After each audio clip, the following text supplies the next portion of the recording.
Oh, there we go.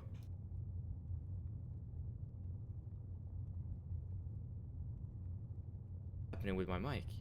Oh, now you can hear me.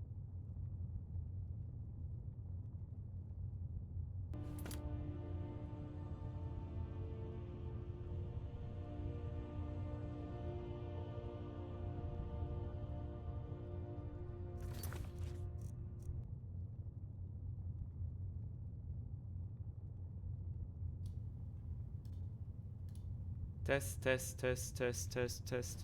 Okay, I think the mic is now working. Okay, cool. Sorry about that, everyone. But yeah, we are back.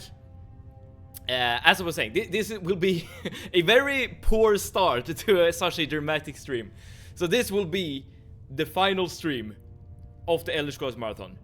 After today, we will have either beaten Skyrim in its entirety, or at least the main story, not in its entirety, without dying, on legendary difficulty with survival mode on, or I will have failed and I will forever bow my head in shame in every stream to come.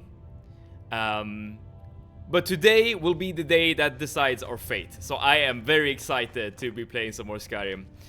Yesterday we did do some streaming as well as usual. However, we didn't really like make any significant progress in terms of quests and stuff like that. Well, we did do the first fight with Alduin. That did go way worse than I had hoped, but we did do it. It all worked out. Now, but the other things we did during last stream was that we did a lot of running back and forth just to like get wait, this is where we're going. Perfect. Yeah, we can see White Run over there. Yeah, we did a lot of running back and forth, just talking to people, just to progress the main story. So in the world of Skyrim, there is of course a civil war going on between the Stormcloaks and the Imperials, and the main story wants us, or rather like the Blades and whatnot, wants the civil war to be put on a halt, on a pause, so that we can deal with the dragons coming back. Because the dragons coming back, it literally signifies the end of the world. Alduin, I think his like nickname or whatever is like the World Ender or the World Eater or something of that nature. So yeah, it's a very serious thing that we need to avoid. So we had to like talk to a bunch of people to, you know, convince them to join us at High Hrothgar for a peace council, and after that we did the peace council, and now all is well and we can progress with the main story further. And the next part is basically just finish the damn game. So we need to trap a dragon in Dragonreach, and that dragon we will convince to take us to Skuldafn, the very last dungeon of the game. It's a fairly large dungeon, and it does contain a lot of like dangerous enemies. For starters, there are 2 dragons guarding the outside that you need to deal with. And remember how difficult it was to deal with Alduin. So, well, I guess Alduin is a more dangerous dragon. He is the final boss of the game, so I guess it makes sense. But yeah, it just goes to show that beating dragons does use up a lot of resources and stuff like that. But that's not all. Like, there are also a bunch of draugrs inside the dungeon, and there will also be a dragon priest at the very end.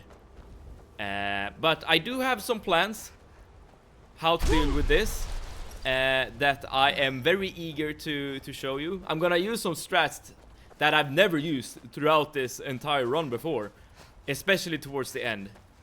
I'm excited to show you the strats, but they might also be considered cheesy, but that's, you know, that's basically everything I've been doing up to this point, so I guess that shouldn't come as such a big of a surprise. But first things first, there's literally nothing stopping us from just going to Dragonreach, summoning the dragon, and doing what we need to do. However, after we have subdued the dragon in Dragonreach, I will actually go around to a few holes and do some prep.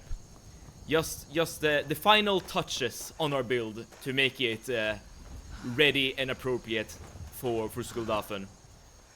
For instance, we no longer need the Guardian Stones, like any of them. At this point, we are so close to the end of the game that we will not get any significant progress in any of our skill trees. So getting like an increased experience gain rate for the thief skills is at this point completely useless. So we can switch out the stones for something better. Unfortunately, not all of the basically none of the stones have any like cool abilities or like properties. I mean, there are a few, but nothing is like super game changing, if you catch my drift. But I guess that makes sense in terms of game design. Like, you wouldn't want a stone to be like the obvious superior choice to any other. But yeah, let's first head down here to the companions, just to sleep. And hopefully, oh, hello to you, Ria. Hopefully you have kind of caught up on why I did join the companions at the very beginning of the game. Like, I think we have slept here in Jorvaskr, like, okay, I can't really like estimate a number, but like a decent amount of times. And every time we sleep here, we're not spending gold in an inn. So maybe we have saved like 100 golds or something. Well, me putting it that way really makes it that it's not such a big of a deal. Just 100 gold, that's nothing. But I guess we didn't really spend anything to join the companions. It was just like doing some dialogue, so that's all good. And another thing we need to do before we actually get to Skulldafn is that we definitely need to get a blessing. Hey Sev, hello, hi Locos. Thank you so much for tuning in. How are you? I'm just rambling on about where we are in the game and what needs to be done, and yeah, the minute changes we need to do to our build in order to be completely ready for Skulldafn. We're ready, Dragonborn. Alright, let's but yeah, first things first, we need to trap the dragon. What to do. Make sure you do your part. I'm putting my Yes, I'm gonna do my part, Jarl Balgruuf. May the gods watch over There we your go. battle. Alright, we are ready to get going. Of course, in this fight, I'm gonna be a big coward and let all the guards and stuff do the fighting for me, or mostly. I'm doing well. Done working for today. Oh, that's great to hear. When you are. Do you have any post-work plans that you would want to share? Go ahead and call this. Okay, so we are just ready to get going. Okay, so we're calling this dragon Odaving. And yeah, this guy is gonna have a bad time, as always. Food and probably gaming. Now that sounds awesome.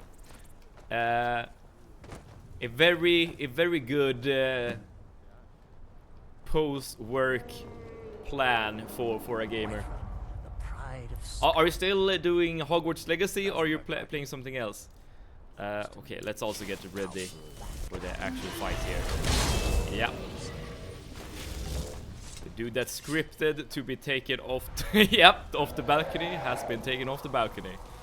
Alright, let's get up here so we get some vantage, or like a higher vantage point. And soon the dragon should be landing. You know what? I should probably be shouting with Dragon Run, right?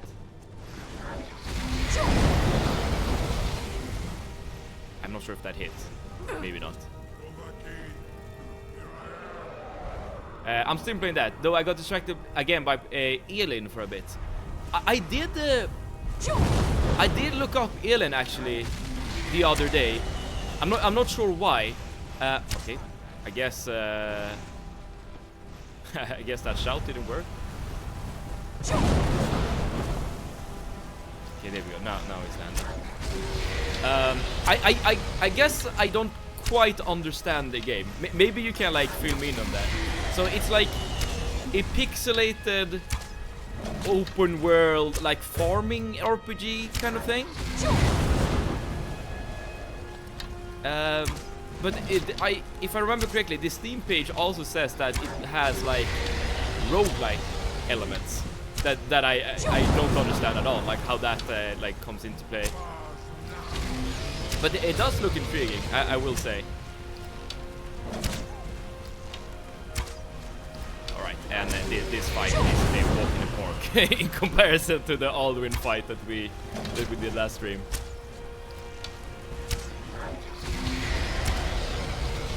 And I'm not sure how much damage you need to deal before you can actually like capture him properly. I guess we'll see soon. Also gonna recast this thing. Then we get some extra DPS going.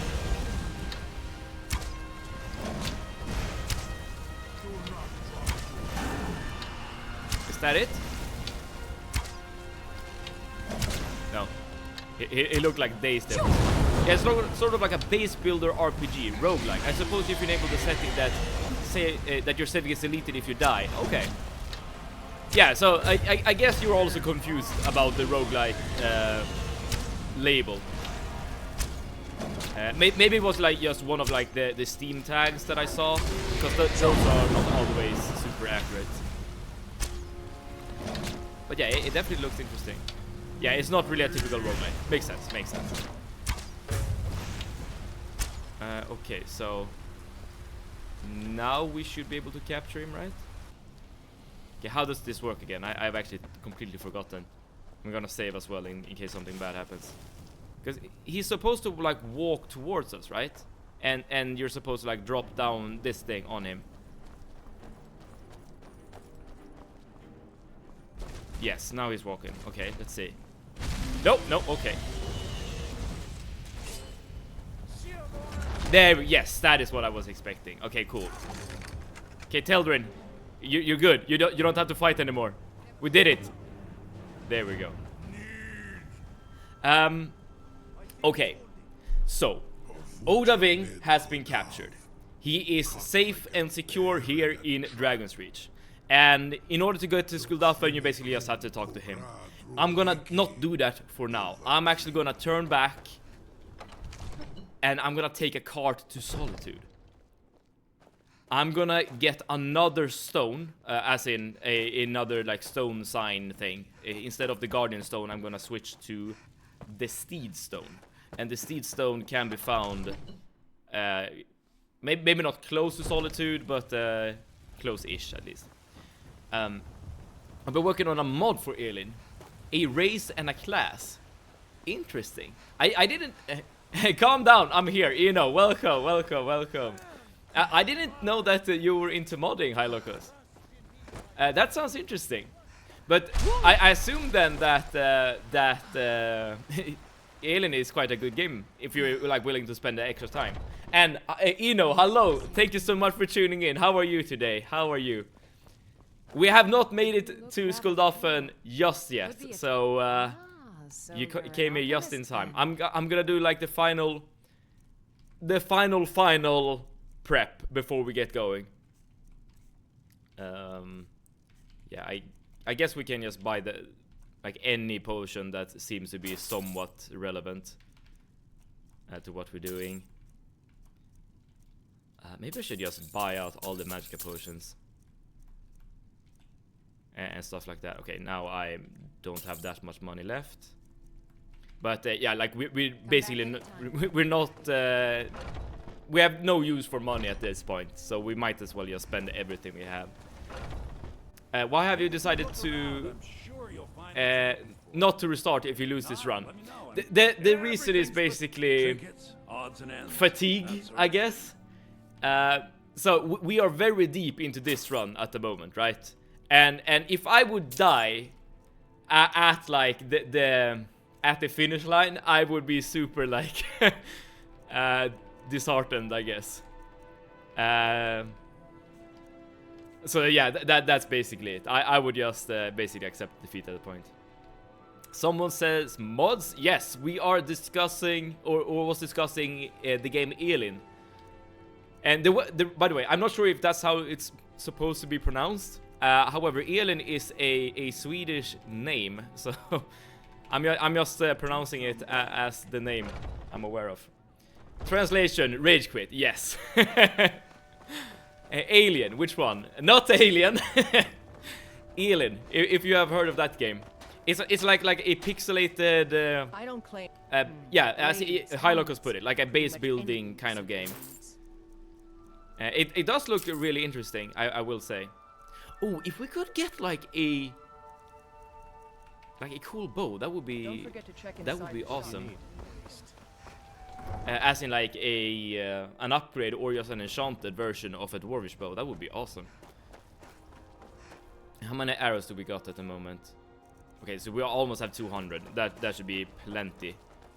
All right, so as I said, I'm gonna go to Solitude for a brief second. And I am gonna get another stone to replace the Guardian stone that we have at the moment. Because, yeah, we're not gonna get that many skill points at this point. We basically have gotten all the value we are gonna get from the Thief Stone at this point. So it's just better to get something else. It is night time. I'm actually gonna go inside the city and sleep before we get going. I don't really know if there are any enemies on the way to the Steed Stone, so I'll prefer it if I don't have to like deal with cold weather and reduced maximum hit points and stuff like that.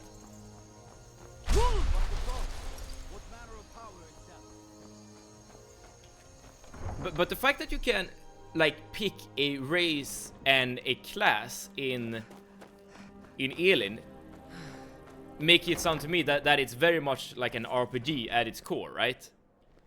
A comparison would be maybe like Stardew Valley. And okay, I have never played Stardew Valley, so I can't really say for sure, but I get the feeling that that's more like just a farming simulator, essentially. You have your farm and you know your little town with people, but you know, there's no like combat and stuff like that.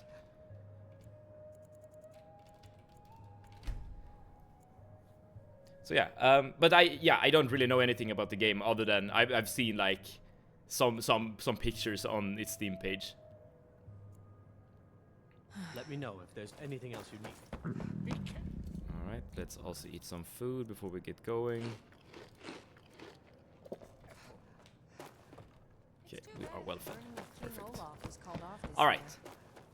But I promise, this what I'm doing right now will be the last prep before we get going.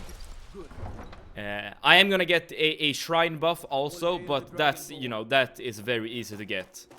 I'm gonna get the Talos buff, by the way, and the reason for getting the Talos shrine buff is because you get a reduced cooldown on shouts, which could save our life if we get like chased or something and we need to use the Become Ethereal shout multiple times. I've actually mostly ignored the base building aspect so far in favor of exploring the world. Okay, so yeah, so in that case it is definitely like an RPG at its core, but with, you know, additional elements that you can add to it. Yeah, I mean, as like a sales pitch to me, I think Alien looks and sounds very cool. But I probably need to like learn more about it before I would say if that's something that would appeal to me. But you know, based on its cover, let's say, it sounds really cool. Okay, so I don't know exactly the way you're supposed to take to get to the Steed Stone. I know that it's north of this shrine right here. This is the shrine to Meridia. Yeah, you can see the statue over there. So basically at this point I just need to turn north and just keep walking. Elin, why does that sound familiar? Well, if you're if you have access to Steam, you can just search it there, you know, and you'll probably get all the information you will need. I wouldn't be surprised if that's the kind of game that you would be into. It's still being updated quite a lot, and updated every few days. Ah, so is it a new game then? Okay, yeah. I'm definitely not in the loop when it comes to Alien, but yeah, it does sound cool. I guess it's an early access title. Okay, let's see. So we can see the stone on our compass. I guess it's just a matter of walking and over here, I suppose. Yeah, it'd be too heavy on my free time. Yeah, I guess you would have to like sacrifice like Morrowind or X4. Or yeah, D2, it seems.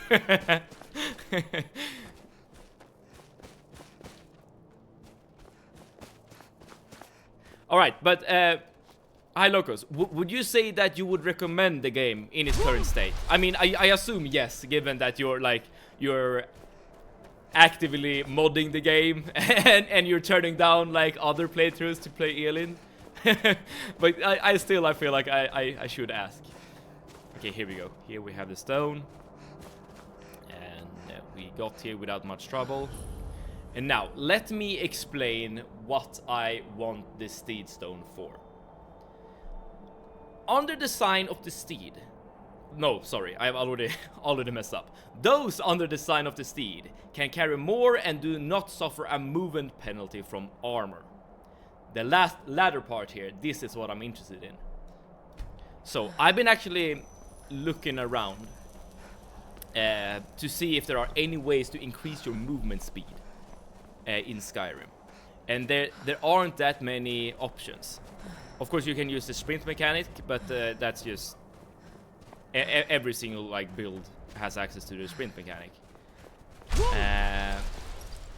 And the way I see it, there aren't any items that actually boost your movement speed unless you use fishing, which was introduced in the anniversary edition, if I remember correctly. So the only way you can actually gain movement speed is to reduce the penalty to your movement speed from armor. And yeah, I'll explain shortly why it's so important to have high movement speed in Skulldafn.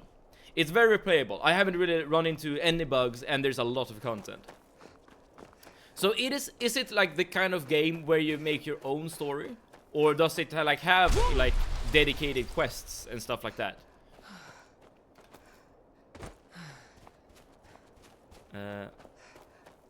Wait, where am I going? Okay, I'm taking like a different path back. That's fine. And here we have Dear Meridia, and we will not do the quest for Meridia. Even though their requests are usually quite fun. If I remember correctly, you're basically only killing a necromancer for Meridia, so it's not super interesting. Actually quite similar to what you're doing in Oblivion. You're just killing necromancers without, you know, any significant additional context. Which is fine. But compared to other daily quests, this is a bit more like vanilla, let's say. And who's this guy? Hello there, fellow traveler. Ah, a wandering bard. Okay, so we are done with the Solitude. We're done with all the prep at this point.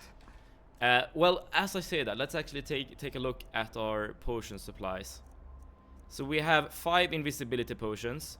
1 is extended, and 4 of them are brief. We have 2 consumables that increases our bow damage.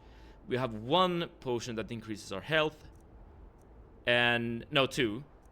And we have a bunch of just pure stamina, magic, and health potions. And we have even more potion of 2 shots down here. Yeah, I think this is enough. And we also have the hot food. It has a main quest and side quests. Some guilds to join that offer repeatable quests and trainers. Oh, so like Fighter's Guild, Mage's Guild, stuff like that. I think the main quest isn't done yet, but I'm not that far in. Okay, cool. And how old is this game? I get the feeling that it's a very recent release.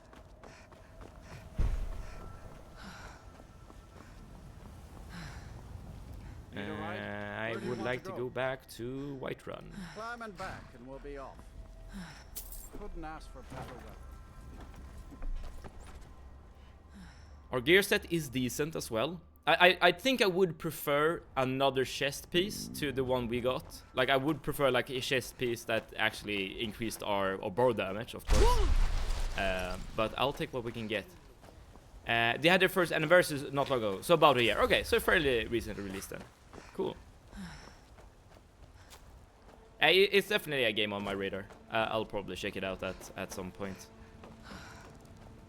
I need to ask. Good. These guards are very insistent today that I should stop shouting. Okay, and also, one thing to point out when we're going to Skuldalfen What do you need? is that there is no way to sleep when you're in that dungeon. Meaning that once you're there, you're basically on a timer. And eventually you will run out of magicka, so that you're not able to, well, use any spells anymore. Which would be very bad for us, because we will not be able to have a follower in Skuldalfen either. So the only, like, creature that we can summon to tank for us will be, well, our summon. The Flame Atronach that we have used for the entire game. So yeah, we're definitely on a timer and we need to move quick. This is also part of the reason why I prefer the Steed Stone to the other. Not to say that the Steed Stone is like crucial by any means, but I think it's the best stone for this particular scenario we're about to go up against. It's the 22nd Night of Terror again. Diablo 2 holiday event. What does that mean? Do you get like unique bosses or something? Maybe we do need like more food. You know what? I'm actually gonna go real quickly to the inn and buy like I basically buy out the entire stock of food there. And before we get going, I will probably be fine with what we got, but just to make sure. And again, the sleep we got just there, that's gonna be it. We will not get any more opportunities to reduce our tiredness or fatigue or whatever it's called. If it's work you need. So yeah, we will have to move somewhat fast.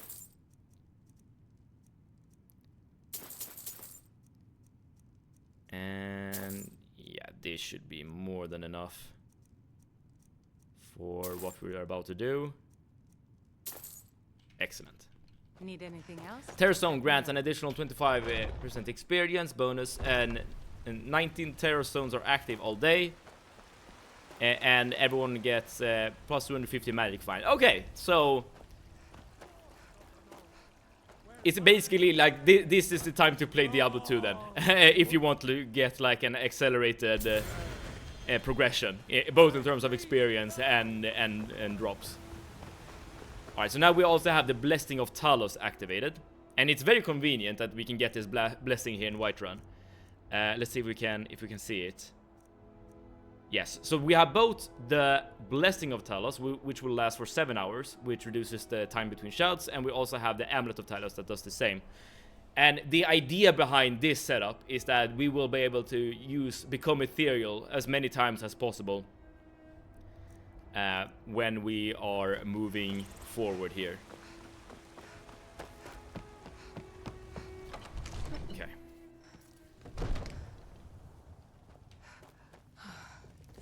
So yeah, there's nothing stopping us now. It's just a matter of talking to Odoving and and starting the last dungeon. Okay. It's gonna be cool. But before I do that, Telrin, where we're going, you will not be able to join us. But I want you to know that you have made this experience possible. If it'll help us get moving quick. Oh, and you have a bunch of arrows. You know, I'm gonna take all of this. You've been hoarding this the entire time? But as a reward for your great service, here you have the rest of my gold. Lead on. You have been awesome, Telrin.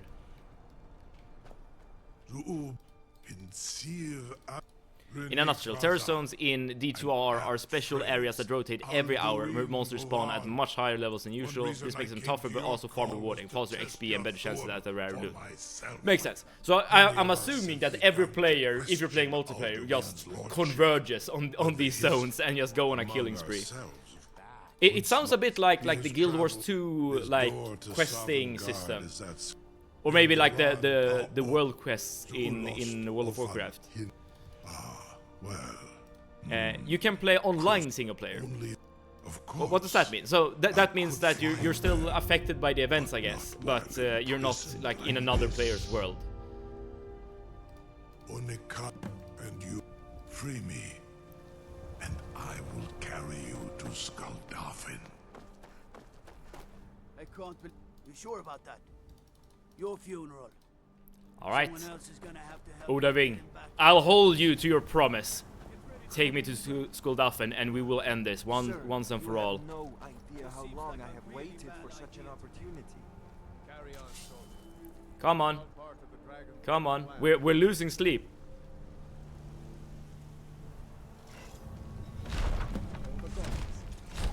Was du? Dini dein Rufe Astval. Sure, can I talk to you? Hello? Are you ready to see the world as only a Dova can? Yes, I am ready. Saran Uth. Zuk Brit. Amativ. Okay. Kotin Stinselok.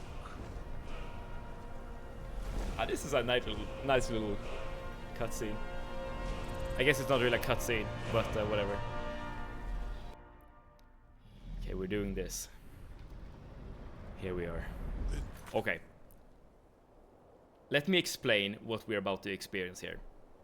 So I've done a lot of testing in the Skuldafn dungeon in particular, because this, along with the Thalmor Embassy, this is one of the hardest parts of the game if you're playing with this particular rule set. The main reason, I guess, is that you don't have Teldrin with you, so you can only rely on your own power.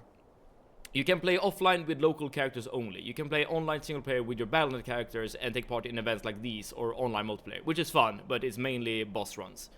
Got it. I mean, I guess boss runs are the most important parts of Diablo, because I imagine the bosses give you the best loots. And speaking of bosses, we're gonna fight a boss here in Skuldafn very soon. So the difficult part isn't actually fighting Alduin. In fact, once you're done with Skuldafn, everything after that will basically be just a walk in the park. The Skuldafn part is definitely the hardest part here. So there's gonna be an outdoor area that we're in right now, and there's gonna be, I think there are 3 like inner chambers or something like that, and then there's another outdoor area at the very end, and then you get to Sovngarde. And in this first area, it's quite long, and you're fighting many Draugrs and 2 dragons that are outside.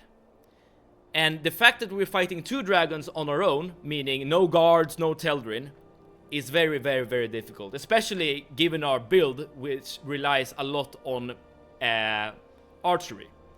So my plan will be to actually run past as many enemies as I can when the dragon starts coming for us. Is as far as I can take you. So But we will start off by killing as many enemies just normally as we can before we get going with actually beating dragons. Okay, that was a one-hit kill. Very nice.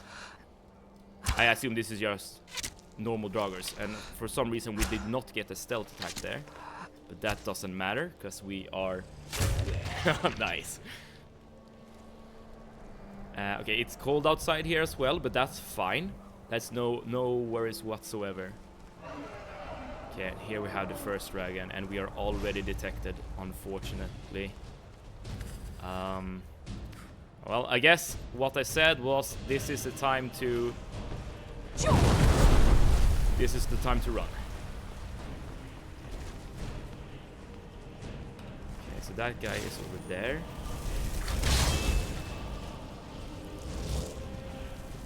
Where's the other dragon? Okay, there's a Draugr. Yeah, alright. We're running. We're running.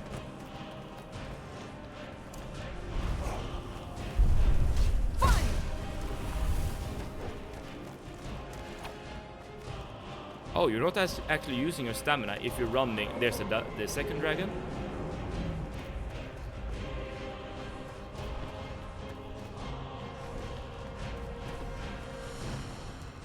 Okay. I'm gonna use a vegetable soup to just restore stamina over time. Okay, he tried to attack us from behind.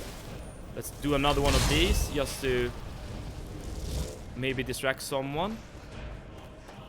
Okay, I see the archers.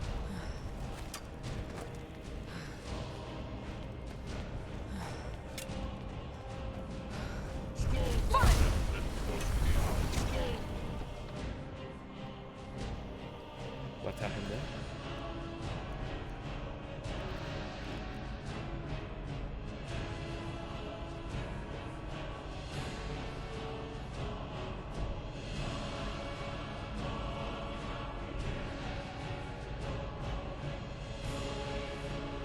I'm not sure if this is gonna matter, but we have a disease. I have never gotten a disease ever, so this is the first time. I think, I'm not sure. The effect at the moment is totally fine. Light and heavy armor prevents 25% less damage, and sleeping is 25% less restful. Easy peasy, this we can deal with. However, I do not know what severe brown rot does. If it's something much worse, then this could actually be quite bad. But at the moment, this effect is totally fine. Now, the second part is, and also that was the outside section, so that went swimmingly, except for the fact that we got this damn thing. But hopefully no one will be chasing us inside. Yeah, we are hidden at the moment. That's good. That's good. DC is more like these nuts. That's an ancient joke, dude. Severe light. Oh, nice. Thank you. You're giving the next effect. Light and heavy armor prevents 50% less damage. Sleeping is 50% less restful. Progress to crippling brown rot. And crippling is okay. So they are just affecting light and heavy armor as well as sleeping. Okay, that we can deal with. I mean, technically we are wearing armor, but ideally we will not get any hits on us whatsoever throughout this dungeon. So it's probably fine. Let's heal up for a second. And now that we're inside, we don't have to worry about cold weather whatsoever, so that's good. Alright. This time around, I'm gonna be more careful, and I'm just not gonna run.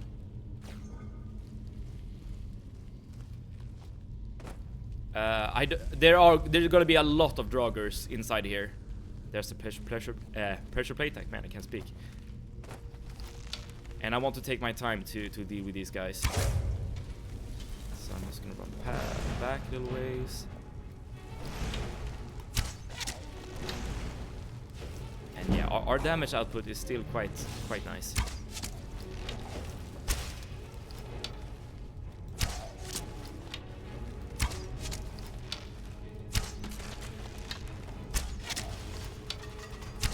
Okay, the trap is just releasing arrows. Luckily, we are far enough to be unaffected. Okay, there we go. Okay, we seem to be good. And I'm not gonna worry as much about looting anymore. Because at this point, we basically have everything we could want. I mean, getting back the arrows is good. And if there are like any potions, then I would be interested in that as well. But other than that, again, we are kind of working on a timer here, because we don't have the ability to sleep at all. So it's better to make progress quickly. Oh, I probably should have made sure to I probably should have gotten a sneak attack off there. It's fine. We're still dealing a lot of damage. I mean, at this point, we are quite powerful. I mean, look at this. That's not too bad. There's another guy over there. Okay, I got a sneak attack on that guy at the very least. Very nice. Very, very nice. Okay. I like what I'm seeing. Okay, let's retrieve as many arrows as we can. It's great that we have the perk that also allows us to get back more arrows. Oh, more enemies. I don't quite remember this this puzzle. Okay, we have an archer guy. I'll summon my thing. But how hard can it be to like figure out the puzzle, right? Okay, I think those are all the enemies here. No, maybe not. Nope. Here we have one more.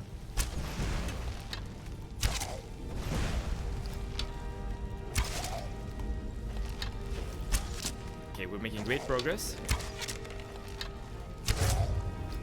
And man, I love the fact that you can also stagger with a bow. Playing a stealth archer is really fun. Okay, let's see. So, are there? I still hear combat music, but I don't see any enemies, so I think we're good now. Okay, so we have a falcon symbol there, and we have a snake symbol there, and we have 3 pillars to rotate, and we have a fish there, and a snake there. Okay, I think I remember. So if these two face each other,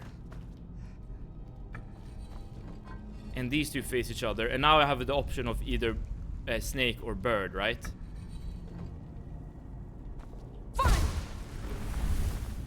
Yeah, so that opened the bird. And there's only a chest here. Yeah, okay. Yeah, potions. I'll take it, definitely. That's the kind of loot we're interested at this point.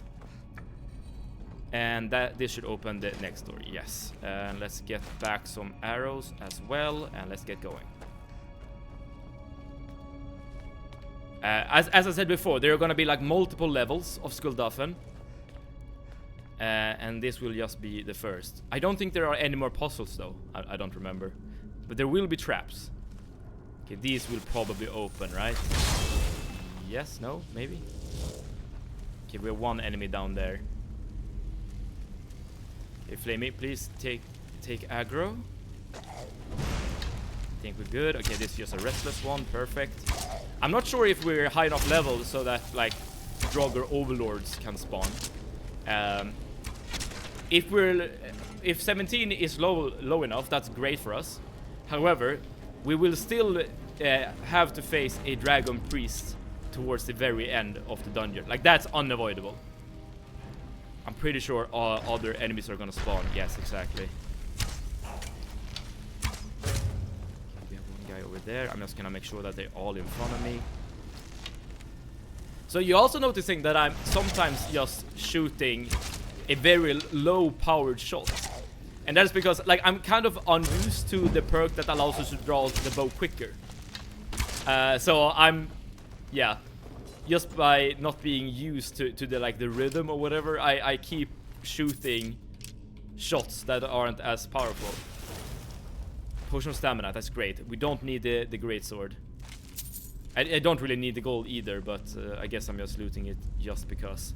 Okay, is this gonna be like a spider section?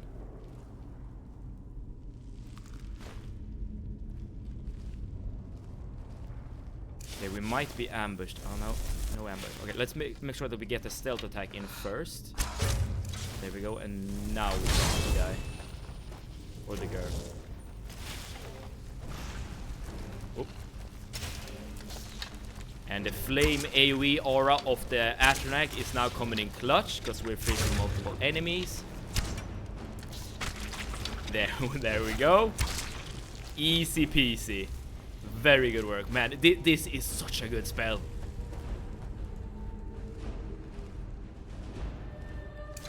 Okay, let's unequip everything so that we can punch our way through here. There we go. Oh, and there's another spider right there. Let's make sure that we have someone to tank damage for us. Oh, it's just a small spider. We got hit by a poison attack, but luckily we have invested basically all of our attribute points into health. And this should be the last spider, I think. Okay, we're making quick progress. No, one more spider. There we go. And the extra damage that we got from our sneaking perk is coming in clutch as well. Okay, okay.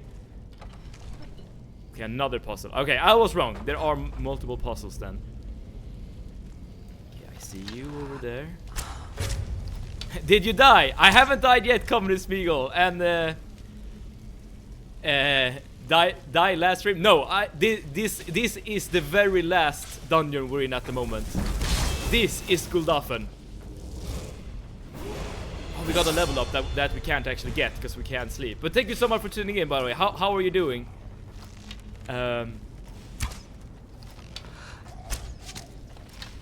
Sorry if I'm like maybe a bit more focused on the gameplay at this point. I mean, I guess Guldafen isn't super hard for now. Now, when we get to the second outdoor part, that's when things are gonna get a bit more hairy. Yes, we're still grabbing all the arrows. Still grabbing all the arrows. And here we have a chest. Nothing useful. Okay, we're basically only looking for potions. That's the thing we want. Okay, so we have a snake there. And we have... Oh, maybe we just need to make... No, that doesn't work.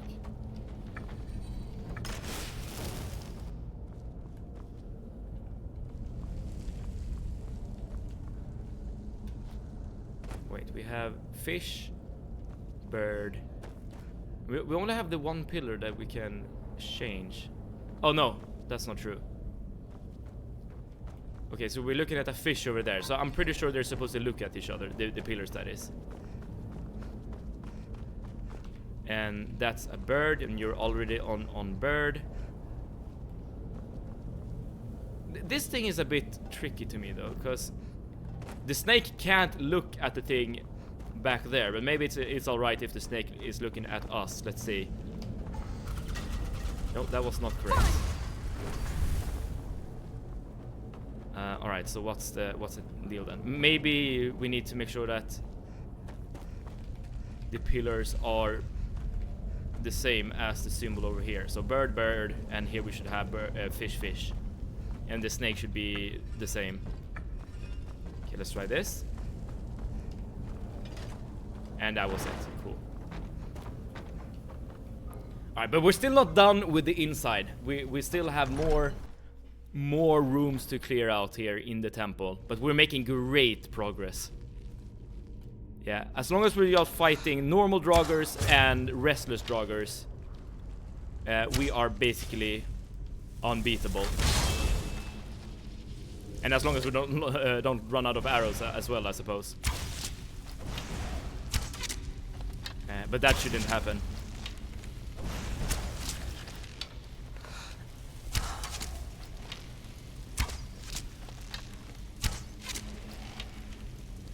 And I still really haven't used any of my potions. I was planning on using invisibility potions on the first outside section. However, that wasn't really necessary.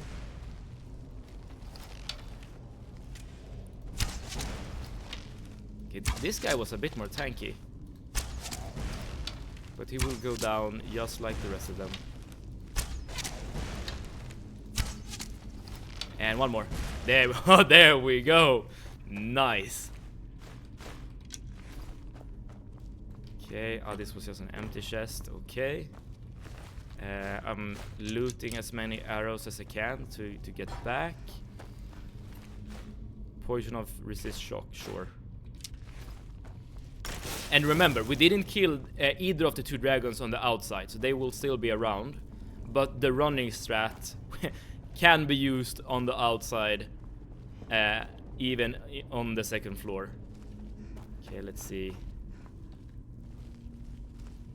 Okay, if I remember correctly, this is a trap area. Yes, we can see a pressure plate over there. Let's just jump over it. And we have some potions over here. So this can burn. So I'm assuming there's something that can be dropped that will make this part burn. So let's make sure that... Yes, there's one of those earn things. I'm actually just gonna shoot it down so that we don't have to worry about it.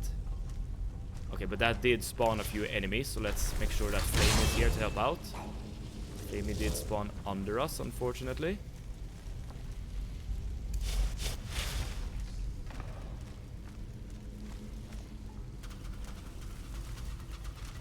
Okay, I think Flamey activated the trap.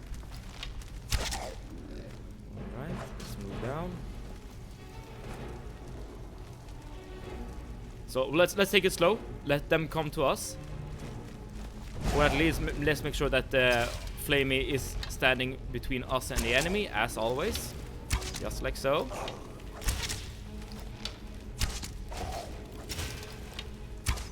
There we go. It's due to how the spell script is. Need a floor to make stuff happen. Hello to you, Overseer. Thank you so much for tuning in. Choose the nearest floor. I'm not entirely sure what we're talking about at the moment. Oh, for the summon. Yes. Okay. Okay, so I can't summon the thing like on the stairs. Like I need like proper floor. Yes, cast your flame atronach. Got it. Makes sense. Makes a lot of sense. So in theory then I should be able to summon it over here, right? Yes, I can. And there's another guy or two other guys come in. Perfect. And how are you, Overseer? Thank you so much for tuning in to this final stream of this Deathless attempt. That guy is dead, and there's another birdie thing there, so I'm just gonna trigger the trap so we don't have to worry about it. Okay, and if I remember correctly, there will be these like soul traps, or soul gem traps. Not there. Not there either. Oh, maybe I'm mistaken. Okay, let's grab some arrows as always.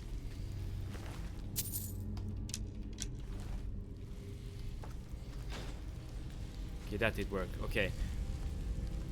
Maybe like all the dungeons look the same, right? So maybe I am confusing this dungeon with another, but I assume that there are some dungeons in Skyrim where there are traps like in these windows that you have to deal with, but maybe not here.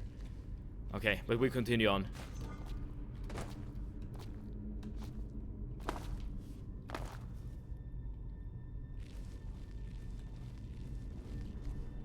Okay, I see another one of these guys. Oh, okay.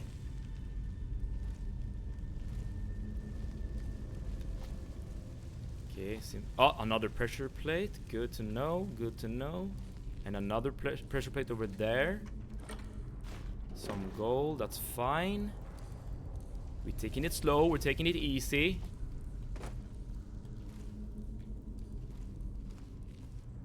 Okay, I see another enemy over there. Let's start off by getting a... Okay, there we go. The first overlord we're facing at the moment. No, that's not true. I think we did face an overlord at the very first dungeon in Bleak Falls Barrow. I did not mean to hit the flame atronach there.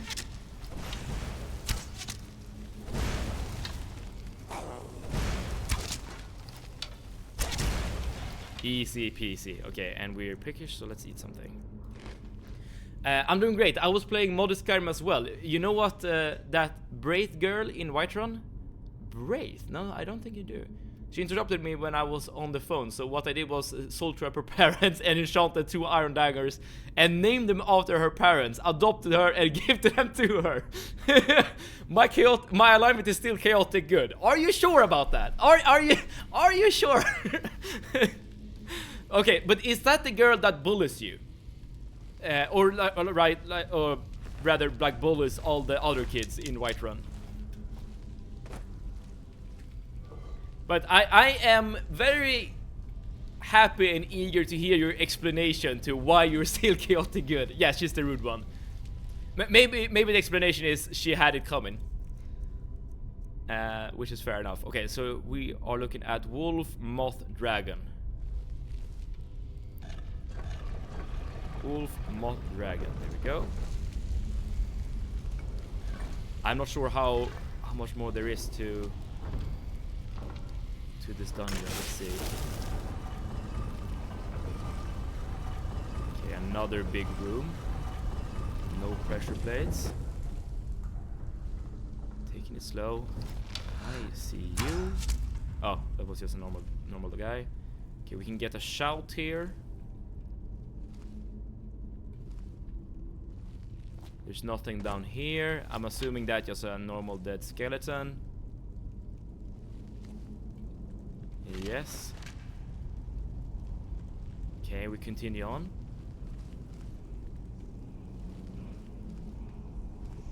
Are there really no enemies here? This seems like a proper place for enemies to be at. I gave her a home to live at, so she doesn't have to go to the Rift and Slums orphanage. So it put me back up on good karma. I mean, you're not wrong, but you're also the reason why she needs to go to an orphanage. But yeah, I guess I see your point. Okay, this is it. This is the very last door.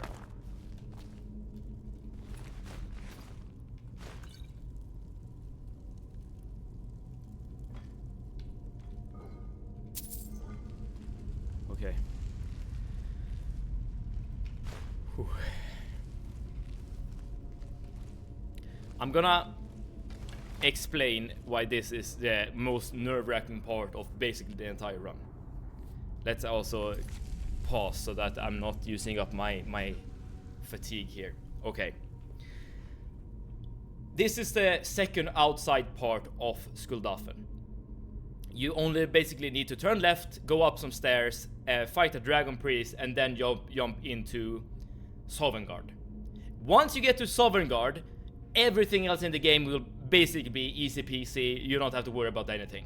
However, you still need to go past this outside section of Skuldafen.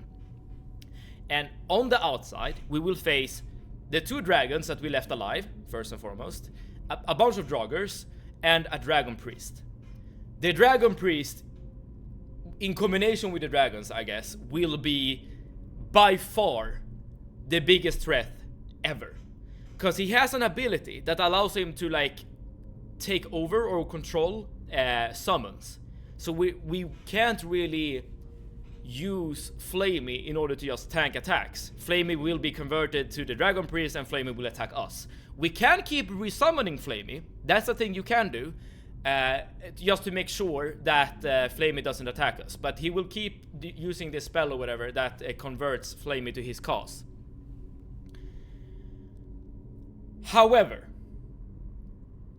there is another way to deal with this entire situation that I'm gonna use. Well, I'm gonna attempt to use. It's not a guarantee it will work. It depends on how good I am, I guess, at this game. I'm not gonna explain what I'm about to do. I'm just gonna show you guys. I would not be surprised though if what I'm about to show you is very controversial, and you might even say that this is cheating. But if I get it on my first try here, I'll let you be the judge to see if I'm actually cheating or not. If I don't get what I'm about to attempt for, oh no, not again. I'm not gonna use console commands. There are no console commands here, so you don't you don't have to worry about that. But yeah, if I don't get what I'm about to attempt to do, I will have to fight the Dragon Priest. And I don't really know how I'm about to, how I will be able to actually defeat him. Alright. So first things first, let's just do a safety save just in case. Let's make sure that we have the proper shout equipped, which is become ethereal.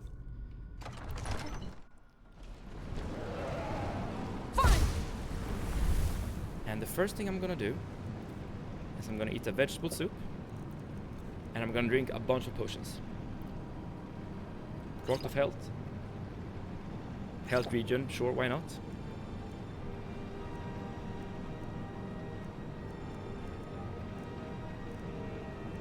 Daedric Arrows 2000, now we're ready. Yeah, that would be cool. Let's use resist shock, I guess, why not? Man, I can feel my heart pounding. And what else can we get? I'm gonna start off with a potion of brief invisibility. And we're gonna run. And right here, I'm gonna switch out to whirlwind sprint. Wait, did I get the right one? Yes, I did. Let's make sure that we're topped off on stamina. There we go. Is there anything else I can do? Yes, I can use another invisibility potion. And I can keep running. No! I messed up. I messed up. Oh no. My shout hasn't recharged. Oh no! I messed up!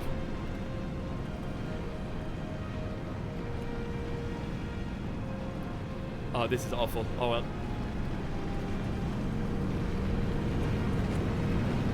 Yes, I got it anyways! I got it anyways! Oh! Oh man! Oh man! Oh! Oh shoot! That was close. That was close. Oh man. Okay. Okay. Question for everyone in the chat. Did I just cheat? What was this considered cheating? I did not use any console commands. Nice skip. You're silly. Oh man. I didn't even know that was possible to do without the whirlwind sprint. Oh man, I should have waited until my shout was recharged. It's a speedrun strat. Yes. The first time I saw this strat, I didn't see it on a speedrun, but I did read about it on the Skyrim wiki. But the Skyrim wiki did say that you need something in order to actually do the skip. Like you need like to slow down time, or you need to like do whirlwind sprint or something. Like you can't just raw dog it like I did. Imagine you're sprinting past the Dragon Priest, screaming and waving your arms. Yes. But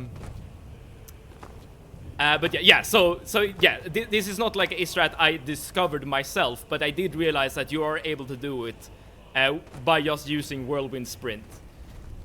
And the priest is like, what? So let me explain why the priest didn't attack me. So the priest here is scripted to float towards his staff and take it. And as soon as the dragon priest has taken his staff, the portal to Sovngarde will be closed, and you will need to fight the dragon priest in order to get his staff and then reopen the portal. But as you just saw, you can just skip through everything by just being really quick, basically. And what I meant by if I don't get it, I will need to fight the priest is basically that. If you're not quick enough, the portal will close, and you will not have no other choice than to actually fight the priest.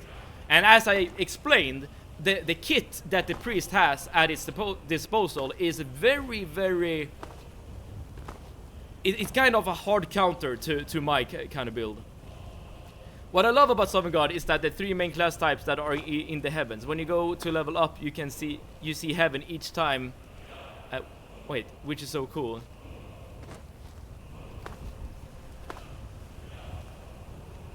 Oh. Oh, yeah, you're talking about the skybox. It's a very cool skybox. Alright. But yeah, I guess it's up to you if you feel like this is cheating or not. Do you think in order to completely beat Skyrim, you will need to fight the final dragon priest? Yes or no? Yes, the warrior, mage, and thief. Okay, so this is the mage, right? Can we see it somewhere? Yes, we can. Yes, we can. Because here we see something red, right? And the red part should be... Yes, this is what we're seeing. We're seeing the axe. There we go. Oh, that's really cool. I didn't know that.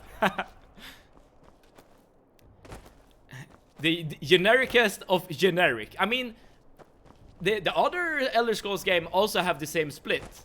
As in you have magic skills and fighter skills and thief skills. Because, you know, every class you start with in Morrowind and Oblivion, you still need to, like, pick a specialization.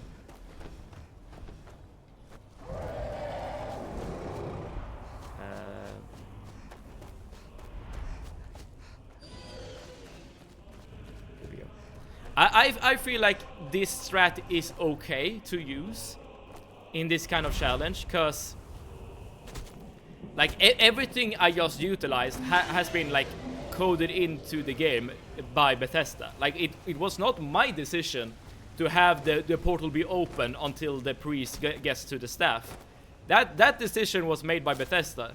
So I feel I'm allowed to use abilities and stuff that increases my speed in order to actually jump into the portal. Todd did it, exactly. It's not my fault, it's Todd's fault.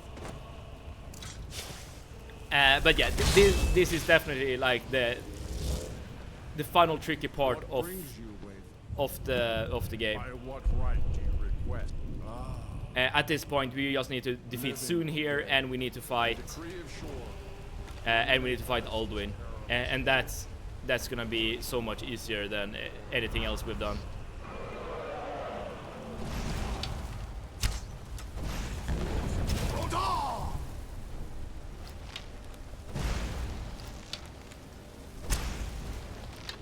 Soon, very Nordic name.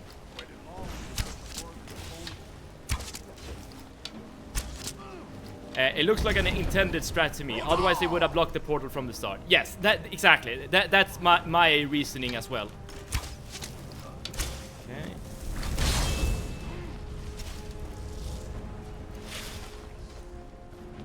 But I can completely understand if it's considered cheesy by some people. I mean, the Dragon Priest is by far the most dangerous enemy you will face.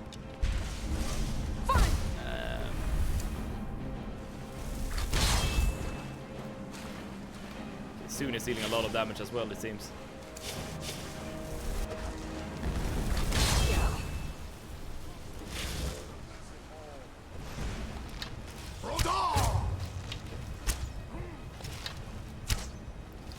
Why am I hitting literally nothing? I guess I can do this.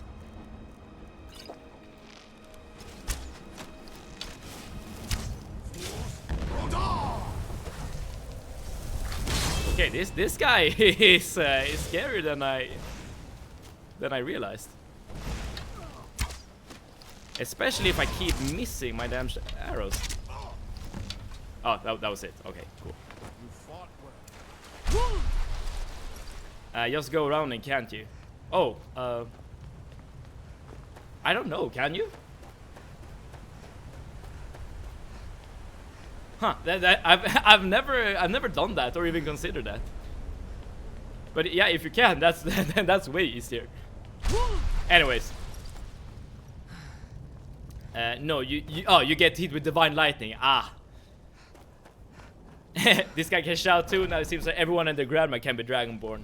I mean, shouting is not a skill that is Dragonborn specific, right? Even Ulfric can use shouts. The fearless, glad-hearted. You know, it's a skill you can learn. Hekon, the valiant, heavy-handed warrior. Feldir, the old, far-seeing and grim. So what does a Dragonborn do then? A Dragonborn can learn shouts more easily, and they can absorb dragon souls. At long last. And I guess a Dragonborn can also defeat Alduin here, I guess. But I'm sure there is a proper like Elder Scrolls lore expert that can expand on that answer. If I remember correctly, like the first emperor was also a Dragonborn, right? Or maybe like the entire like Septim line is Dragonborn. I'm not sure. Our valor combined. I crave a tale of tall ships and fearless heroes for Heartsease. Feldir speaks Listen wisdom. well, friend. The world Lighten eater, your mood coward, with words fears like spin of warrior's bone, whose We deeds must of drive valor away Yes, this yes, yes, undying yes, yes. fame. shouting together, and then unsheath our blades in desperate battle with our black-winged foe. Yes, yes, yes, To yes. battle, my friends. There we the go. field will echo with the clamor of war. Our Listen well to whom? Everyone's talking at the same time. Yeah.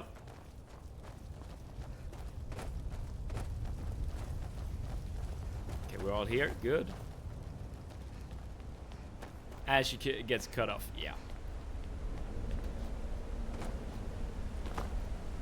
But is it better to do it this way than have, you know, the game freeze as in original Oblivion and Morrowind? Maybe it is. We need to use clear skies, right? Defeat Alduin.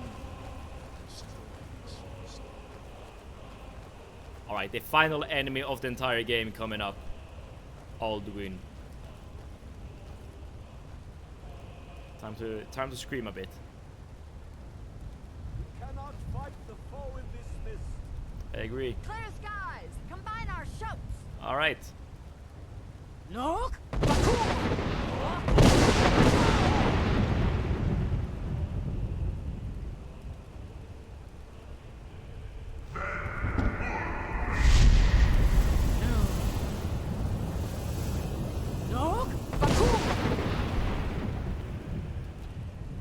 It is explained Again.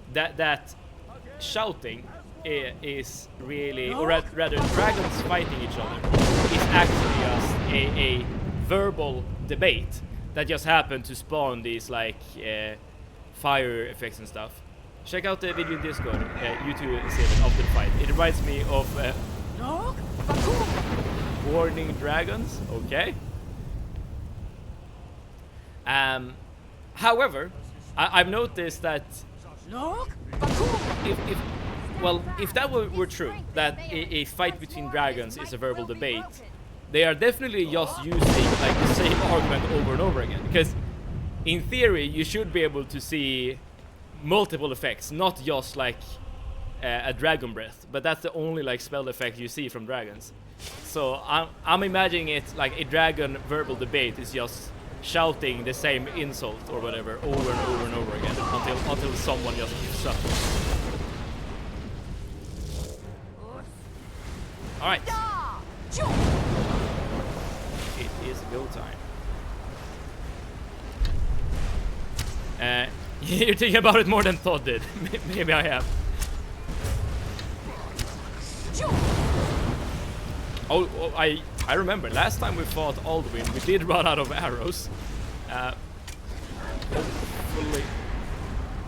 Okay, everything's just shaking. Wait, why can't? Oh, I accidentally.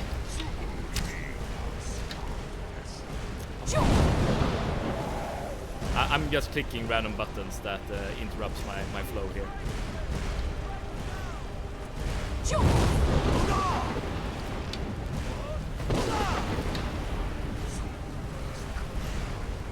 Go. But it seems like with our friends, our damage output is way higher. Man, the screen is shaking like crazy. Okay, this is something we need to bear in mind as well. But this is the last fight, so if we're gonna use health potions at any point, this is the point. Oh, speaking of using potions, we can also use one of these.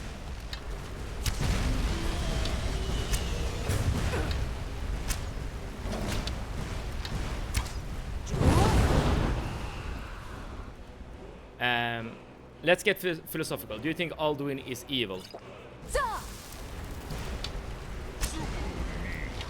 I mean, I would probably say yes. I mean, there is an argument to say no, and that Alduin is just acting according to his nature. But what does that make Parthenax? Parthenax did like act against his nature because he, well, for one reason or another, Parthenax, I guess, didn't think that being an evil dragon is a good thing to be.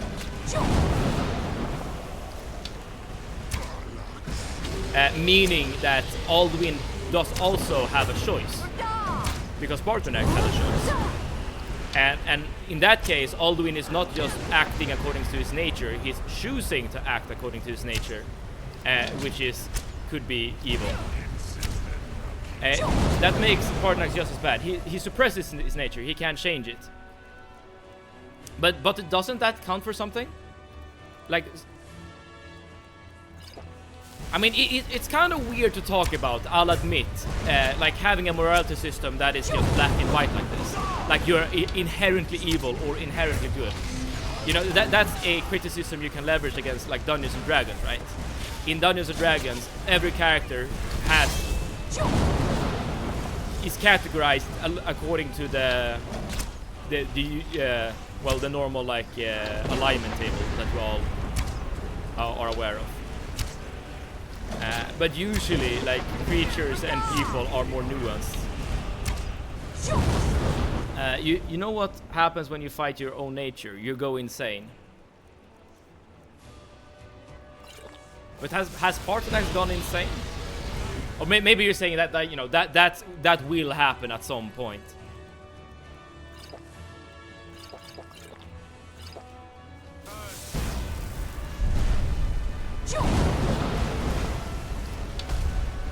He can change his nature.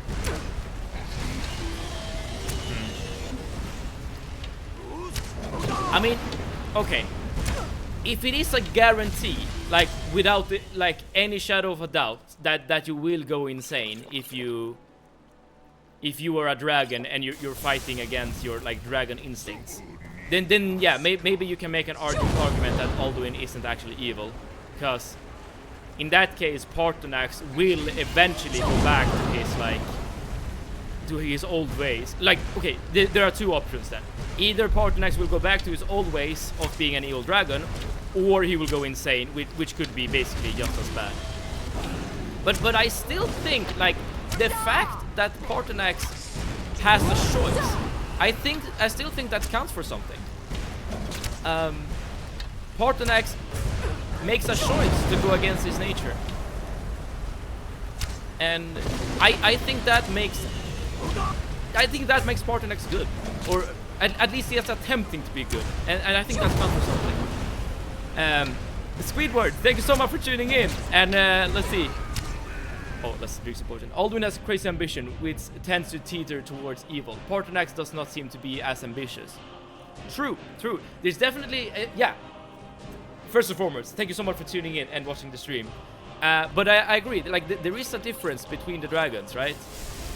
Parthenax is making a choice, Alduin has an option to make the same choice, he does not choose to make it. And I understand your argument, Ido, absolutely.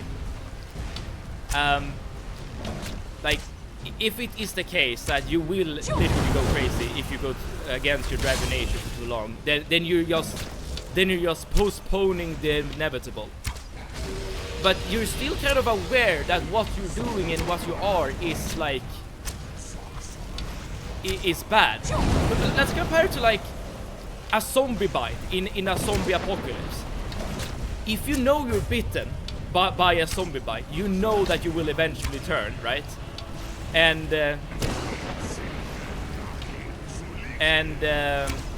what is the best thing to do then? I think like the best thing to do then, like the good thing to do in that scenario, is to make an effort to not cause as much damage to your immediate environment when you turn.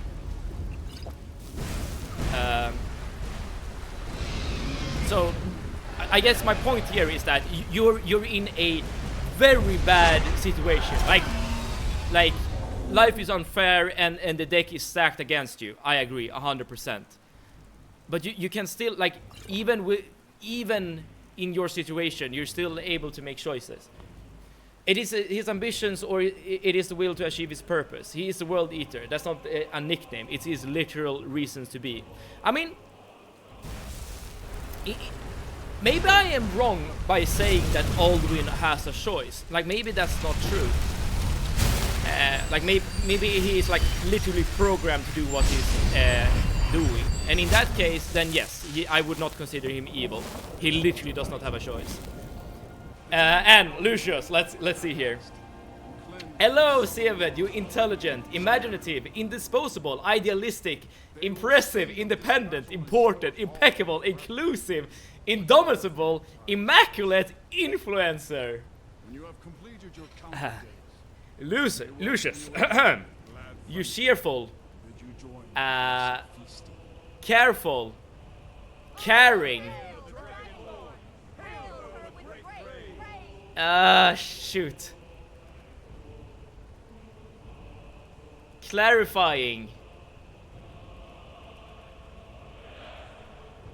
Oh no, I'm blanking. Give me adjectives on C. I need to get more than 4, right?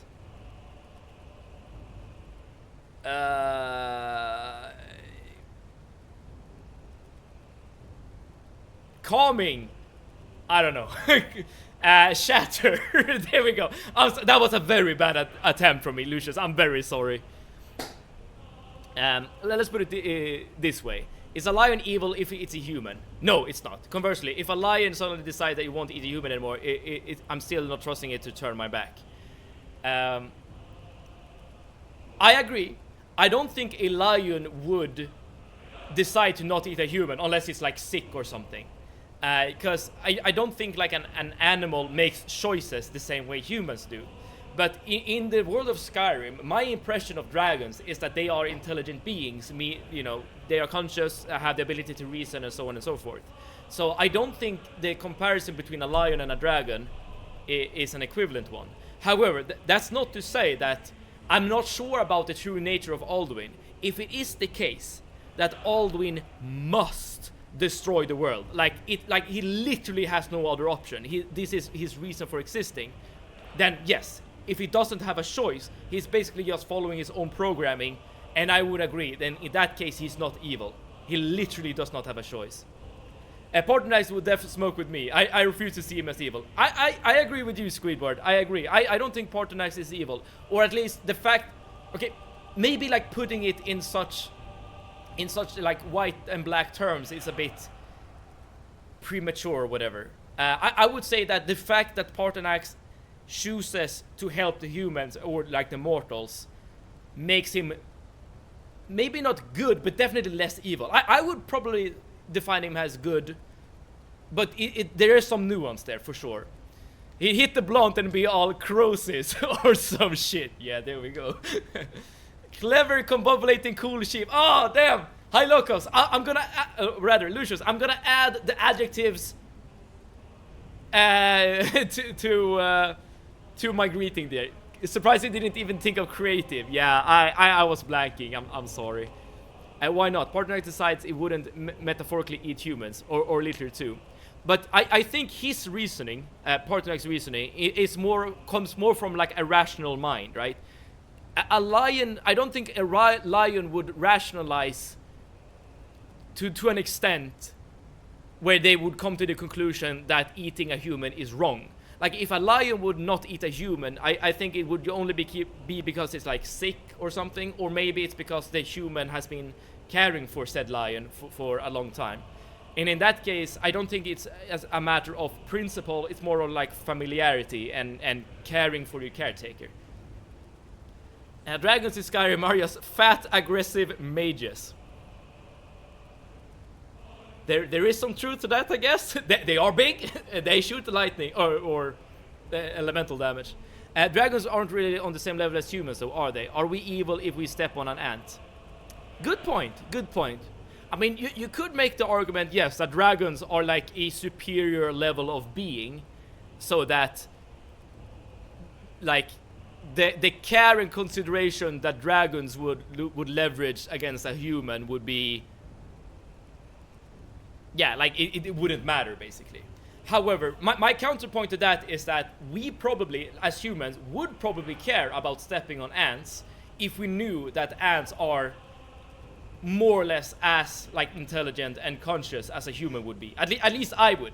Like, if a tiny little ant guy would be like, like essentially a human, but just a miniature version, I would definitely like take care to not hurt this little guy.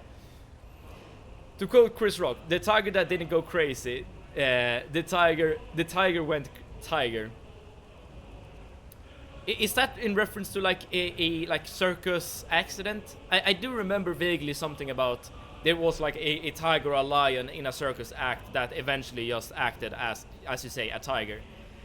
But again, in all of these cases, I personally believe these animals to not really rationalize or make decisions in the same way as a human would be. In that case, a tiger would be trained or conditioned to do like tricks on a circus. But you know, at some point, said training or said conditioning, you know, fails. Also, what in the philosophical debate did I join into? We're talking about if dragons, or specifically Alduin, is evil or not. So the argument is either that Alduin is just acting according to like his own nature, being the world eater and stuff like that, or yeah, either that or Alduin is just like evil and just wants to destroy the world. And whether or not it's actually evil, if I was an ant, I would definitely see humans as evil. Oh, for sure. Like, yeah, that's a good point. Like, but assuming then, Squidward, that in your little ant form, you're able to like regard humans, or rather, yeah, you are still able to like rationalize and think and stuff like that. Otherwise, you know, the concept of evil wouldn't exist for you, I suppose. I don't think there's an absolute answer for it. It's more of a point of view. I agree. Like, I definitely think when it comes to ethics and morality, that putting things as purely good, purely bad, like purely white, purely black, is an inaccurate description of reality, in my opinion. I know there are like schools of thought that really paints the world as black and white. For instance, like when it comes to like religious texts, for instance, like the 10 Commandments, it's just do this or do that, right? It's either good or bad. But I personally believe that there is nuance to basically all situations when it comes to ethics. And I think like this discussion could potentially like highlight that point. Like depending on the nature of Alduin, in my opinion, determines if I would consider Alduin to be good and evil. Again, if Alduin is literally programmed to end the world, then no, he's not evil. He's just doing what he must do. But if he has a choice, like Parthenax, then yes, then I would think that the actions of Alduin would more fall into the category of evil. But with the understanding and the nuance that dragons are presupposed or like preconditioned to do a certain action, i.e. as Squidward were putting it, they are fat, aggressive mages. Like they are presupposed or like preconditioned to act according to that set of rules. To quote that bitch with the cannon, it's a matter of perspective, really. Yes. Who's that bitch with the cannon? It's interesting that the only people allowed to get close to Parthenax are the Greybeards, who could definitely defend themselves against him. True. I mean, Parthenax is the reason why they can defend themselves, because Parthenax is the one who taught them about all of this. So I guess that also is interesting, now that I think about it, and it's a good point that you bring up there. Parthenax, maybe he even knows that he will become crazy at some point, as Eno has alluded to. So maybe he is actively creating soldiers to defeat himself in the scenario where he will turn against the humans or you know, the mortal beings of Tamriel. You're ready to rejoin A very interesting discussion. I could probably return now. I would probably love to like just keep ranting about this forever and ever. However, this discussion has also distracted us from a very, very important fact. My friends, the run is over. We have beaten Morrowind on the hardest difficulty without dying. Well, on my second attempt. I did die once. We beat Oblivion on the hardest difficulty without dying. Where's the sunglasses? Oh shit. Give me 1 second.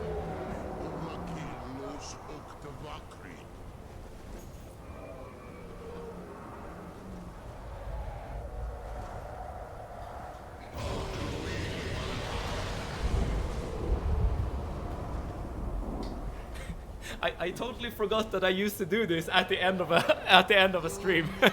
Thank you so much, Ido. All right, we beat Morrowind on the hardest difficulty. We beat Oblivion on the hardest difficulty without dying.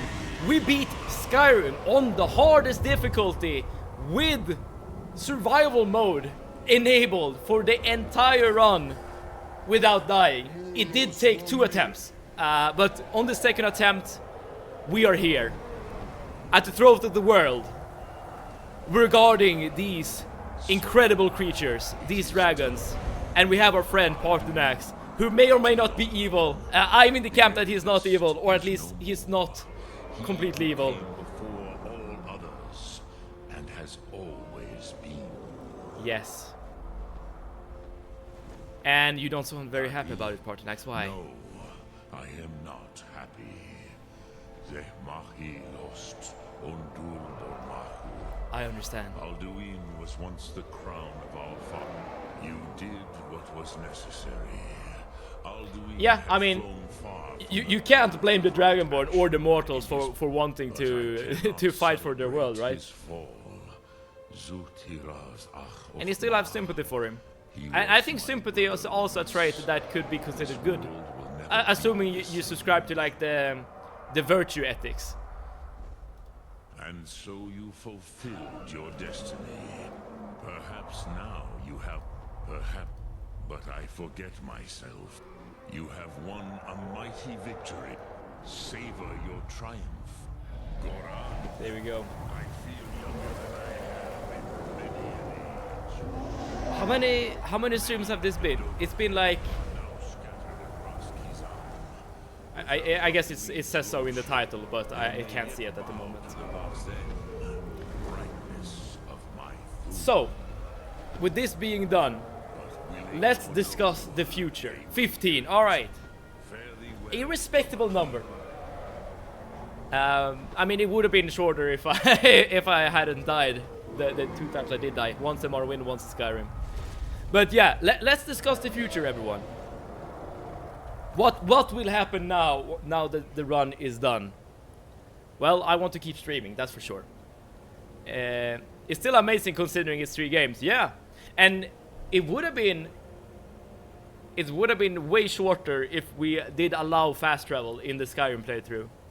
And I'm not sure if it's considered amazing, like considered like the strats that we have been using have been like super cheesy. I mean, if we would have done this run without the ability to use Chameleon and without the ability to like levitate and stuff like that, then this challenge would be very tricky and take a long time. Essentially, if every game was played in a similar way as the Skyrim playthrough, then I think this would have taken way longer. But yeah, let's discuss the future. So first question might be, which game are we playing? It could be Skyrim still, for sure, but that is very dependent on you guys. So let me show you my Discord. You know my vote. I do know your vote. So this is my Discord. Is there a link? I used to have a command for it. Let's see if it's still around. It's not still around. So maybe I can just grab a link real quick in case you want to join it. So the way I've been doing it earlier.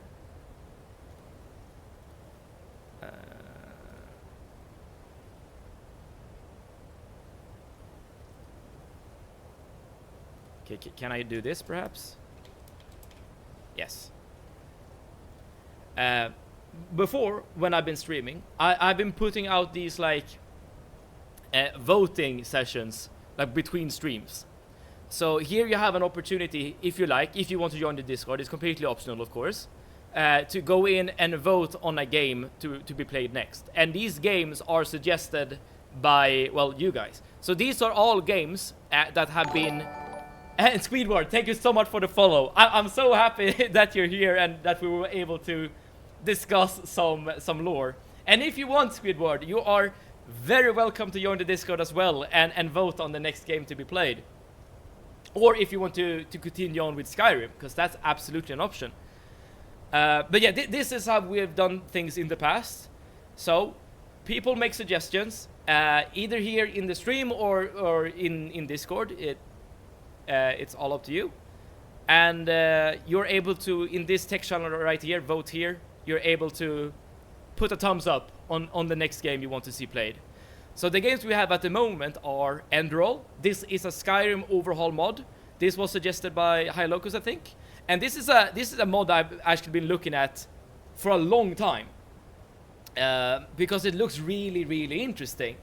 I've said before that the one thing I think Skyrim or all Elder Scrolls games could do better is just introduce more store and role-playing opportunities and stuff like that. And what I've seen of Enderall is that the story is quite interesting. So I think this could be a very fun game to play.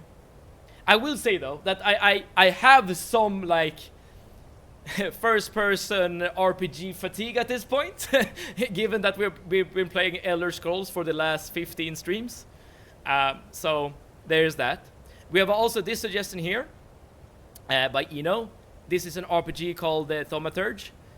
This is I don't know that much about it, other than the fact that you're playing as this guy and you're a Thaumaturge, which is like a wizard of some sort, and you're like in like a Russian or like East European inspired world, and you're like dealing with monsters and blood magic, and I suppose there's gonna be like a huge story here as well. This looks really good. I've actually bought this game already. Because it did look very, very interesting. So yeah, even if I'm not playing it now, I'm probably gonna play it at some point, either on or off stream. This is a game that was recommended to me by Lucius, Banisher's Ghost of New Eden. We were discussing like hot takes in gaming, not like a couple of streams ago, and this game was mentioned. And Lucius' impression of Banisher was that this is a really good game. I don't know much about this game at all, but I do know the developers, Dontnod. They have made games such like Life is Strange, which is a really good game as well. It's during Soviet-occupied Poland. Okay. Oh, so it's actually set in the real world. I didn't know that. I just assumed that this was a fantasy world. Okay. This is a suggestion by me, actually, Corekeeper. So, one like type of game I really like playing is like a Terraria or Valheim, or to some extent Minecraft, but not really. But like these like crafting survival games where you have like bosses that you're able to kill.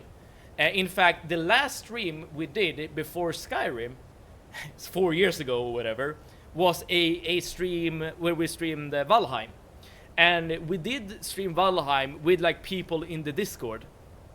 And I had a great time, actually. Yeah, I still have the village map we built. Yes, yes. Eno was one of like our main builders, I remember. We had two bases, one by Eno and one by Evil Troy. Both were very useful in the game. And I had such a blast playing Valheim. So, like another experience like that, I would very much enjoy. And that's why I put down Corekeeper here. So this game is... It's like pixel art, and you're like in caves and mining and stuff like that. I've been trying Valheim. I love it. Yeah, Valheim is really good. I completely agree. I know that they have like added a boss since we beat Valheim last time. So that would be cool to beat. But I will say that I don't think I want to like go through the entire progression again. I know you said you're tired of first-person RPGs, but my suggestion would be a game called Vero, Curse of Faces. I think High Locus mentioned that game not too long ago, actually. I'm gonna, Speedrun, I'm gonna add it immediately to the list. There we go. And you can vote on it as well, if you like. You can watch Civ Let's Playthrough on YouTube. Wink, wink. Yes. I guess I can link my YouTube page as well. WTF, who suggested Stalker Clear Sky? That was me as well. But yeah, that's Core Keeper. The next game is Stalker Clear Sky. So we have played the first Stalker game ages ago on the stream, and it was really good. Like, the gameplay mechanics are a bit outdated, but they hold up for sure. But the lore and the world of Stalker is so damn weird, let's just say. So I would actually love to keep playing games in this series. At some point I would love to like finish this series in its entirety. I like to veto your decisions to play Clear Sky. You're not a fan, it seems, you know. I mean, I know that people say that Clear Sky is like the worst one of the three, like the original three. But I still want to I want to get the entire experience of Stalker, including Clear Sky. This is just a first-person shooter. It does have some RPG elements, but not to the extent to like Fallout or Skyrim or something like that. And here we have Darkest Dungeon. This is a game I've been aware of for a while. It looks kind of cool, to be honest. You're like, it's like a town and party management kind of game, where you like send out a couple of adventurers into like a dungeon, and they fight and they become stressed, and eventually like they become they become crazy or something. Darkest Dungeon is really hard in a good way. Yeah, I mean, I love some challenging game, and this does looks interesting. Usually I'm not against people playing bad games or watching crap movies, but CS is way too much. It's frustration, pure and undiluted.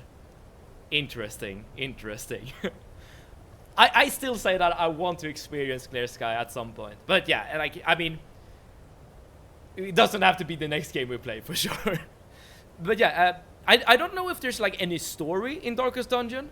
I haven't played this at all, but like just the gameplay seems really cool. It's like a turn-based system where you put your guys on a line and the enemies are on a line, and then you use and every character is a different class with different abilities and stuff like that. I mean, this seems to be a very fun game. You have only watched your brother play it. I know your characters do go crazy, like you said, yes, and they need to go to therapy and stuff when they go back to town so that they can continue on fighting and stuff like that. So it's a very fun concept. This is Crow Country. This was recommended by Arnie, I think. And I don't know anything about this game at all. Nothing. Except that it's a horror game that is seemingly well liked. When it comes to horror, I do play horror games from time to time. It's not my main genre by any means. And one of the reasons why I'm not playing that much horror, well, I say that, but I recently finished a horror game off stream, so maybe I'm lying. But I'm usually very easily scared. So I usually need a cooldown before I play horror games. So yeah, this definitely gets on my nerves, but it could be fun, absolutely. Sound like me. Do you need to go to therapy, you know? Like, your character can be paranoid, and then I think my teammate is trying to kill me, and they skip their turn. Yes, exactly. Stuff like that happens. Damn, no, sorry. I was about to suggest Alien Dark Descent. You reminded me that it also has a stress management system. You have to counsel your marine after missions, or they get permanent trauma. Yes, that sounds very similar to Darkest Dungeon. But not until you watch the movies. Yes, I do need therapy. Okay.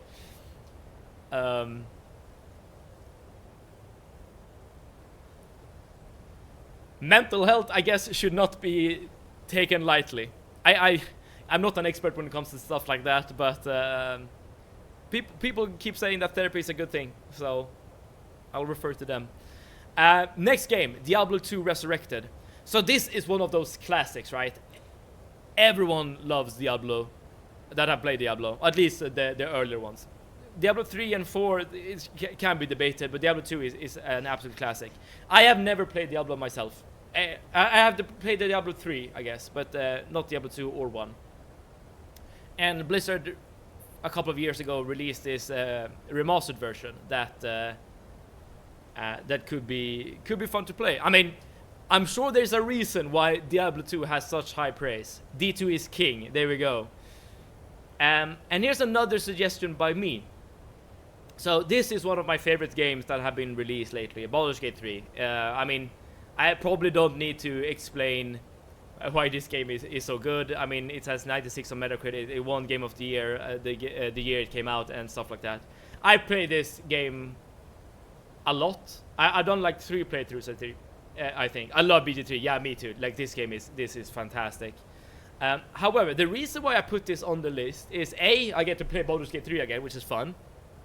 But also, there is a permadeath mode already in the game called Honor Mode. Which means that you only have one save. If you die, that's it. You have to go back to scratch.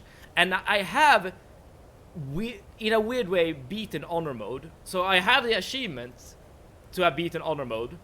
However, I cheated. I literally cheated on my run. So I feel like I probably at some point need to go back to play Baldur's Gate 3 and do it correctly. And I think like doing it on stream, it makes it so that you guys can verify the fact that I'm not cheating this time.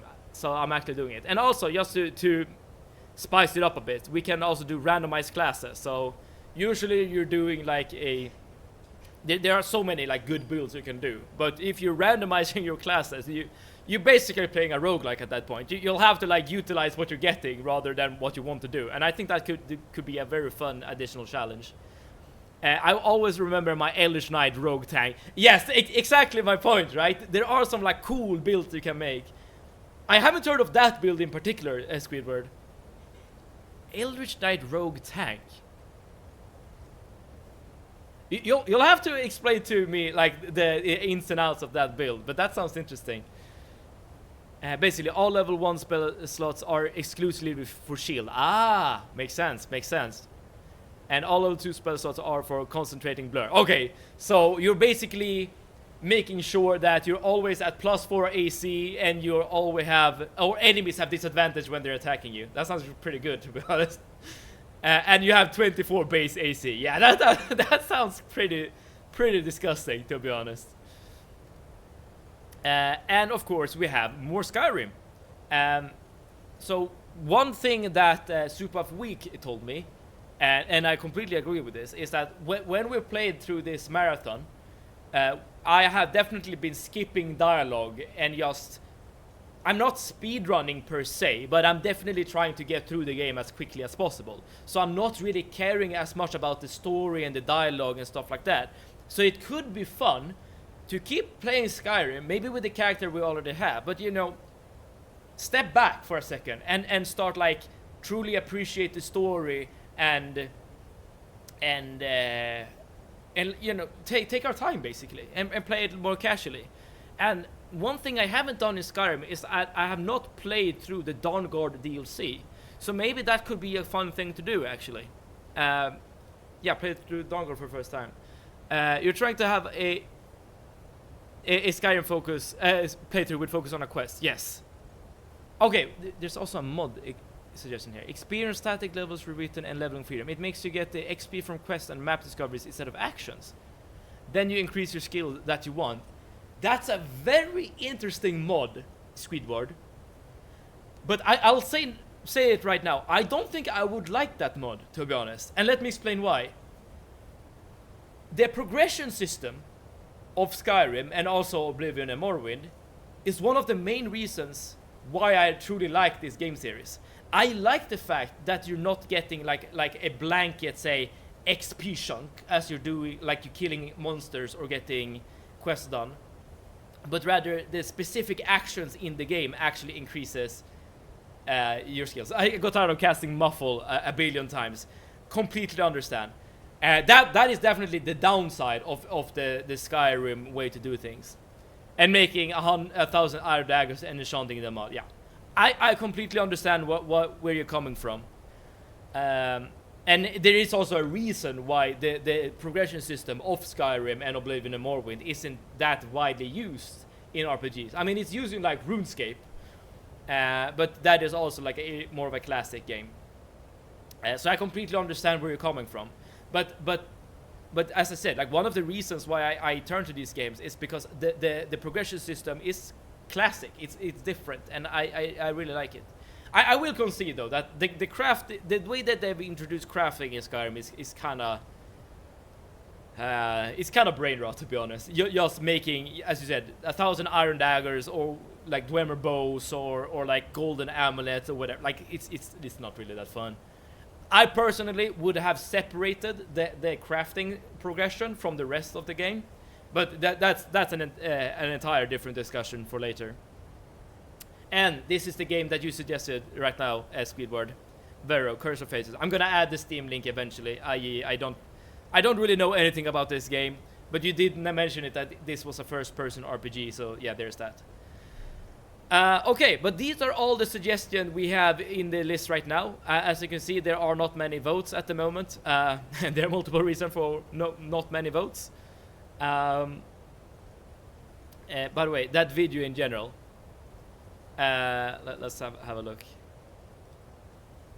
It's similar to Kingsfield, if that makes any sense to you. Oh, someone mentioned Kingsfield the other day. And it did like trigger something in my brain, but I still don't quite remember what Kingfields is.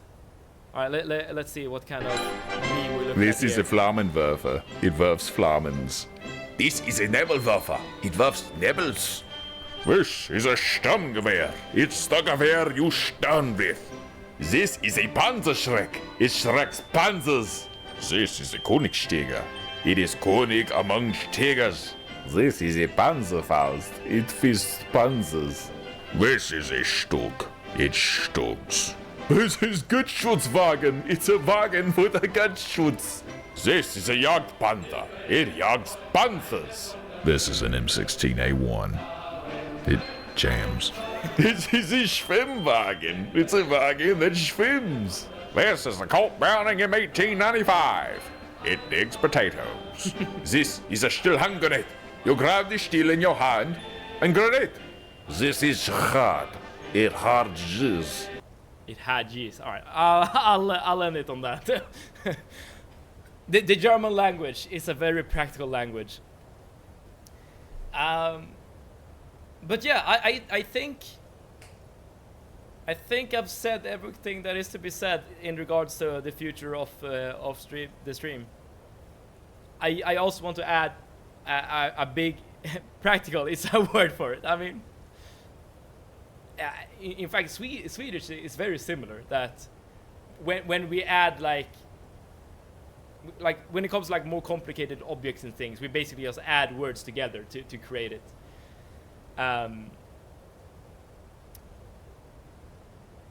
But before we end today's stream, I still want to say a big thank you to everyone who has been watching and everyone who has been chatting and yeah, everyone who's been watching the YouTube, like everyone who's engaged with this content. It's been a blast. I've not streamed for like 4 or 5 years. I think it's 4 years, and I'm super happy that I'm able to like come back and sort of pick up where I left in a way. I mean, it's not exactly the same because I've changed, you've changed, like time passes and stuff like that, but it's still like it's like a nostalgia trip to come back to streaming, and I truly appreciate it. And we're all just still here. I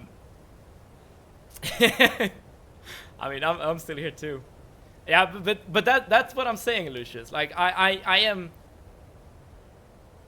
am super happy and delighted that there are still people who want to watch and chat and discuss and stuff like that.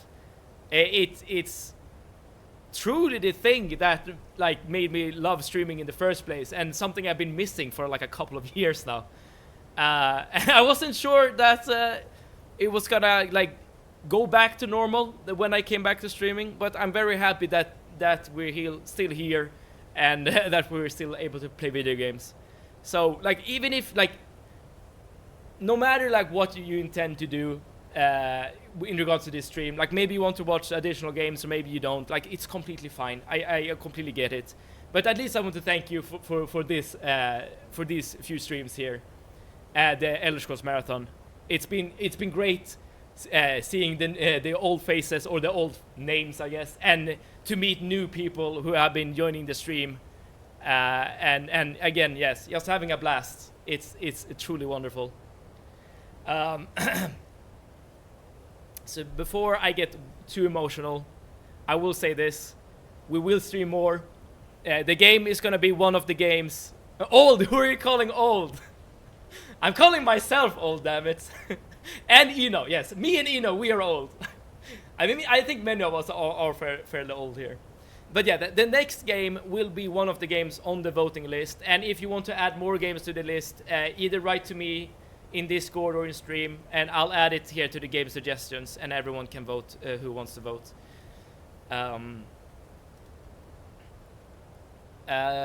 But I'll take a short break from streaming. I'm gonna come back to streaming on Monday, so I'll take the rest of the week off, just to decide which game to play, basically. So Monday, 6 p.m. Central European Time, we will be back with a new game, or maybe more Skyrim if people want to see more Skyrim. But at least we're gonna like start a new series of streams. That's for sure. And if you want to join me, I would be very, very delighted. If not, I completely understand, and I'm at least very happy that you have been joining us for this long. And if you want to take a break, then maybe we'll see each other in the future. Who knows? It's all good. I'm just happy. I'm just happy that we're able to do this. So with that being said, I guess I'll drop the link to the Discord a couple more times. And just need to copy the link. In case you want to join the Discord, again, it's completely optional. And I want to say to everyone out there, truly, I appreciate you. I thank you. This has been awesome. And wherever you are in the world, hopefully you're doing good. Hopefully you're doing great. And hopefully we can enjoy some more time together, playing some video games, having a blast, discussing the philosophy of dragons, or or whatever we'll talk about. And we'll see where we go from here. So with that being said, next stream, Monday. Have a great weekend. Have a great rest of the week. And I'll see you soon again. See you out, everyone.